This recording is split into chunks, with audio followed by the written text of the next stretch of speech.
Le bon et le mauvais cholestérol n'existent pas. Aujourd'hui, je voudrais te parler du cholestérol et t'expliquer pourquoi déjà le cholestérol n'est pas mauvais en soi et pourquoi est-ce qu'il n'existe pas de bon et de mauvais cholestérol comme on l'entend trop souvent encore. Et tout d'abord, je vais commencer par t'expliquer pourquoi est-ce que le cholestérol n'est pas mauvais en soi pour la santé. Alors tout simplement, il y a un mythe qui est très répandu, c'est par exemple celui des œufs, et je vais prendre celui-ci comme exemple dans cette vidéo pour que tu puisses mieux comprendre, parce qu'à mon avis tu as déjà entendu ce mythe. Ce mythe sur les œufs, tu t'en doutes, c'est sûrement celui de ne pas manger par exemple plus de 3 œufs par semaine ou quelque chose dans le genre. Alors déjà pour commencer, respecter ce mythe c'est compliqué, parce que des œufs il y en a dans beaucoup de choses, dans des gâteaux etc, donc c'est assez compliqué. Et puis également, ne pas consommer beaucoup d'œufs, ça nous limite, tout simplement, ça nous limite, et c'est pour ça en plus que c'est compliqué de respecter cette règle. Et tout simplement, on n'a pas envie de la respecter du coup pour la plupart d'entre nous, surtout pour les végétariens par exemple. Et donc, c'est pour ça que je voudrais appuyer sur cet exemple pour que tu puisses vraiment bien comprendre, surtout pour cet exemple, qu'il est complètement faux, que ce mythe est complètement faux tu manges trop de jaune d'œuf, tu vas avoir trop de cholestérol, tout ça c'est pas bon pour toi. Et donc je vais commencer par t'expliquer pourquoi est-ce que le cholestérol n'est pas bon, n'est pas mauvais pour toi. Alors si le cholestérol n'est pas mauvais pour toi, c'est tout simplement, et je pense que tu ne le sais pas, que seulement 20%, et c'est le maximum, 20% du cholestérol total dans le corps provient de l'alimentation. Et là je pense que tu te demandes d'où viennent les 80% restants, donc tu vas être peut-être surpris, mais ils viennent du foie, en fait, ils viennent du foie.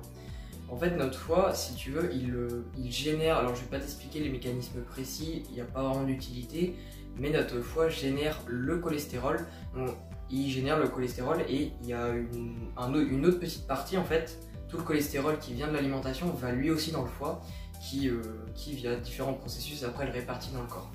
Donc en gros ce qu'il faut déjà comprendre, c'est que je vois pas pourquoi le cholestérol serait mauvais pour la santé si on en mange trop, parce que déjà il n'y a que 1/5 du cholestérol total du corps qui vient vraiment de l'alimentation. Donc pour être en excès de cholestérol, il faut le faire, clairement, il faut le faire. Et puis maintenant, vu que tu comprends déjà un petit peu mieux pourquoi le cholestérol n'est pas vraiment mauvais pour la santé et pourquoi il ne faut pas se dire, et il ne faut surtout pas se limiter, ne pas vouloir en manger dans notre alimentation, je vais reformuler, pourquoi est-ce que tout simplement il ne faut pas ne pas vouloir manger de cholestérol dans son alimentation, parce que justement, je vais t'expliquer juste après pourquoi le cholestérol il est indispensable. Alors maintenant, avant de t'expliquer pourquoi le cholestérol il est indispensable pour être en bonne santé et pourquoi est-ce qu'il est important pour de nombreux mécanismes aussi importants, eh bien je vais tout simplement te dire qu'il n'existe pas de bon et de mauvais cholestérol. Peut-être que tu savais que le cholestérol en soi n'était pas mauvais, mais tu avais du mal quand même à en manger beaucoup venant de l'alimentation, parce que tu savais qu'il y avait deux types de cholestérol, qu'il en existe deux, bon, même s'il en existe plus, mais on va juste se baser sur les deux,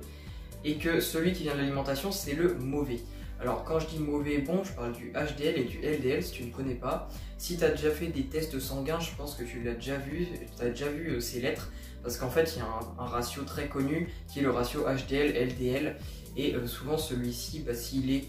trop élevé ou quoi, on dit qu'on a trop de mauvais cholestérol. Alors le mauvais cholestérol, il faut savoir qu'on dit que c'est le LDL et le HDL, le bon cholestérol, alors que c'est complètement faux. Il faut savoir qu'entre le LDL et le HDL, la seule différence c'est leur densité, parce que tout simplement le HDL ça veut dire High Density Lipoprotein et LDL c'est low, donc forcément ça veut dire que le HDL est plus petit que le LDL.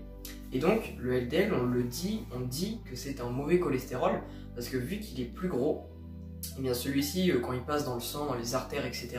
pour tout simplement faire les diverses fonctions qu'il a, eh bien il y a plus de chances que celui-ci par rapport au HDL plutôt, il se bloque dans les artères, il les bouche etc, et ça cause plutôt des problèmes cardiaques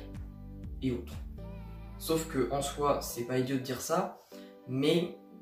à mon avis ils n'ont pas tout compris, parce que si tu dis que le LDL c'est un mauvais cholestérol et du coup il faudrait le limiter, en fait tu limiterais toutes les fonctions du cholestérol. Parce que si je dis ça, c'est que le HDL n'a pas du tout les mêmes fonctions que le LDL. Il faut savoir que si on devrait en choisir un pour dire qu'il a les fonctions les plus importantes, c'est le LDL. Parce que le LDL justement il participe par exemple à la synthèse et il permet oui, il permet plutôt la synthèse de la vitamine D grâce au soleil. C'est-à-dire que quand tu bronzes, tu vois, quand tu bronzes, que tu prends des UV, mais en fait c'est grâce au cholestérol dans ta peau que tu peux tout simplement synthétiser de la vitamine D. Autrement dit, si tu n'aurais pas de cholestérol, bah, tu n'arriverais pas à synthétiser de la vitamine D grâce au soleil. Donc ça pose quand même problème. Et pour être plus précis encore, si tu n'aurais pas de LDL ou si tu n'en aurais pas assez, tu ne pourrais pas avoir de bon taux de vitamine D grâce au soleil. Donc tu vois déjà que c'est un problème.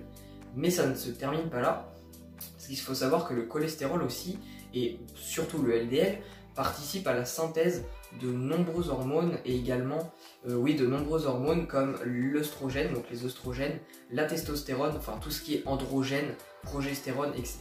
Donc il y a énormément d'hormones en fait qui ne pourraient pas être synthétisées sans le cholestérol ou plutôt le LDL, ce qui appuie donc que le LDL est bien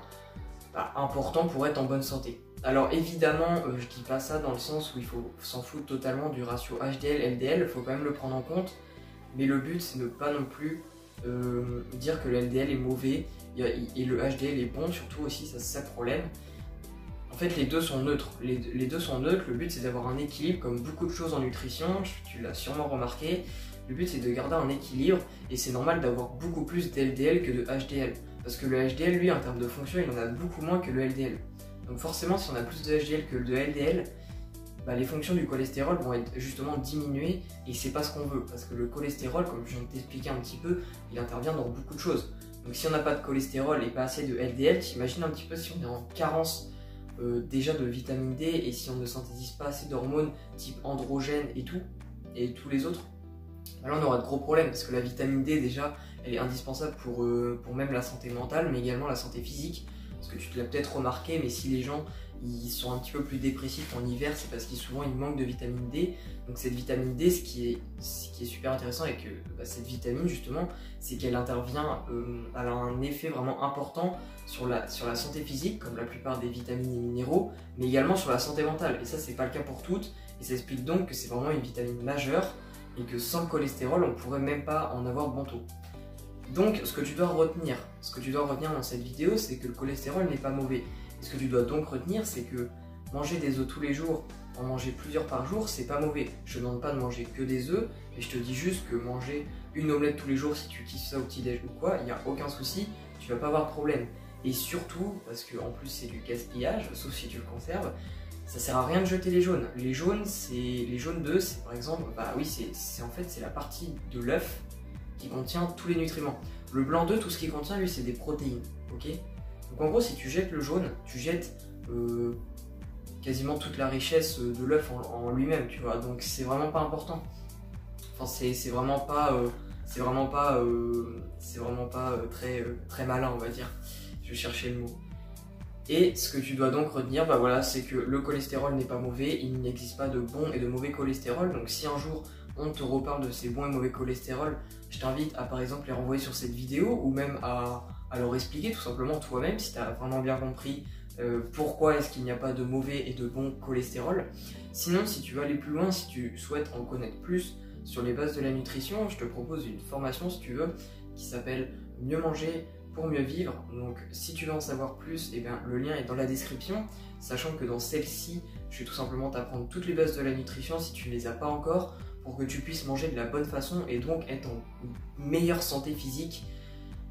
et d'avoir plus d'énergie au quotidien, ce qui est quelque chose que la plupart des gens veulent tout simplement parce qu'on a tendance à être totalement épuisé après une journée de travail. Et tu vas voir que si tu connais les bases de la nutrition et que tu manges mieux, tu vas être en meilleure forme tout simplement le soir, et ça c'est ce qu'on veut. Sinon, voilà, fin de la vidéo, j'espère qu'elle t'a plu. N'hésite pas à mettre un petit pouce bleu, également à mettre un commentaire à propos du cholestérol si tu ne le connaissais pas, si tu as des questions même, et également à partager cette vidéo à des amis peut-être qui devraient un petit peu arrêter de trop se soucier du cholestérol dans leur assiette, et enfin de t'abonner si c'est toujours pas fait. Bref, je te souhaite une très bonne fin de journée et je te dis à la prochaine.